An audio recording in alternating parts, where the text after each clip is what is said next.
अस्सलामु अलैकुम वरहमतुल्लाहि वबरकातुहू। नाज़रीन व सामीन, उम्मीद है कि आप हज़रात खैरियत से होंगे। सजदे तिलावत करने का तरीक़ा क्या है?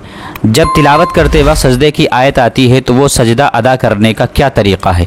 इसी तरीक़े से सजदे की नीयत कैसे की जाएगी? इसी तरीक़े से अगर किसी ने आयत सजदा की तिलावत की और फ़ौरन सजदा नहीं किया, इस तरह उसके ज़िम्मे कई सजदे वाजिब हो गए, या किसी ने पूरा कुरान शरीफ ख़त्म कर लिया लेकिन सजदे नहीं किए, तो अब उसके ज़िम्मे पूरे 14 सजदे हैं, तो उन 14 सजदों को कैसे अदा करेंगे? पूरी तफसील के लिए मैं आप हज़रात की खिदमत में उम्मुल मदारिस दारुल उलूम देवबंद का फ़तवा और जामिया उलूम इस्लामिया अल्लामा मोहम्मद यूसुफ बिन नूरटाउन का फ़तवा पेश करूँगा। दोनों फ़तवों को मुलाज़ा फरमा लें, इंशाअल्लाह पूरी बात समझ में आ जाएगी।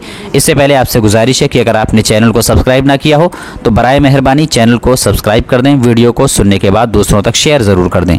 तो जामिया का फ़तवा आप हज़रात की स्क्रीन पर नज़र आ रहा होगा। सवाल: जब तिलावत करते वक्त आयत सजदा आती है तो वो सजदा अदा करने का तरीक़ा क्या है? जवाब: नमाज से बाहर तिलावत करते हुए आयत सजदा तिलावत की तो सजदे तिलावत का तरीक़ा यह है कि दिल में सजदे तिलावत की नियत करे कि मैं अल्लाह के वास्ते सजदे तिलावत करता हूँ, और खड़ा होकर हाथ उठाए बगैर अल्लाहु अकबर कहता हुआ सजदे में जाए, और खड़ा होकर हाथ उठाए बगैर अल्लाहु अकबर कहता हुआ सजदे में जाए, और कम से कम 3 मरतबा सुबहान रब्बियल आला कहे, फिर अल्लाहु अकबर कहता हुआ सजदे से सर उठाए और खड़ा हो जाए। सजदे तिलावत में तशाहुद और सलाम नहीं है। अगर बैठकर अल्लाहु अकबर कहता हुआ सजदे में चला जाए और सजदा के बाद अल्लाहु अकबर कहता हुआ उठकर बैठ जाए, खड़ा ना हो, तब भी दुरुस्त है, लेकिन खड़े होकर सजदे में जाना और फिर खड़ा हो जाना अफजल है।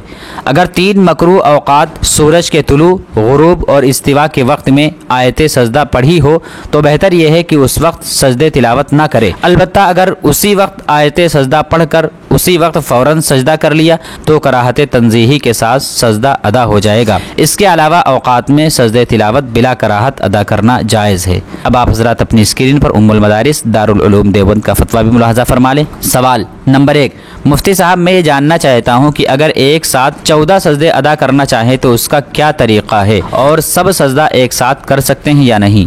नंबर 2: हमारे इलाके में एक मदरसा है, वहाँ सिर्फ औरतें होती हैं, वहाँ मर्दों का आना जाना नहीं है, तो क्या वहाँ पर मेरी वालिदा एतिकाफ़ के लिए बैठ सकती हैं या नहीं, या औरत का घर पर ही एतिकाफ़ करना बेहतर है? जवाब: बिस्मिल्लाहिर्रहमानिर्रहीम। जी हाँ, 14 सजदे एक साथ कर सकते हैं, और उसका तरीक़ा यह है कि अल्लाहु अकबर कहते हुए एक सजदे की नियत करके सजदा करें, फिर उठकर दूसरे सजदे की नियत करके अल्लाहु अकबर कहते हुए दूसरा सजदा करें, इसी तरह तीसरा और चौथा सजदा करें। यहाँ तक 14 सजदे इसी तरह कर सकते हैं। हर एक सजदे की नियत करके अल्लाहु अकबर कहते हुए सजदे में जाएं और फिर अल्लाहु अकबर कहते हुए उठ जाएं। नंबर 2: औरत का अपने घर में एतिकाफ करना खास है, किसी मदरसे में जाकर औरतों में बैठकर एतिकाफ करना जायज़ नहीं।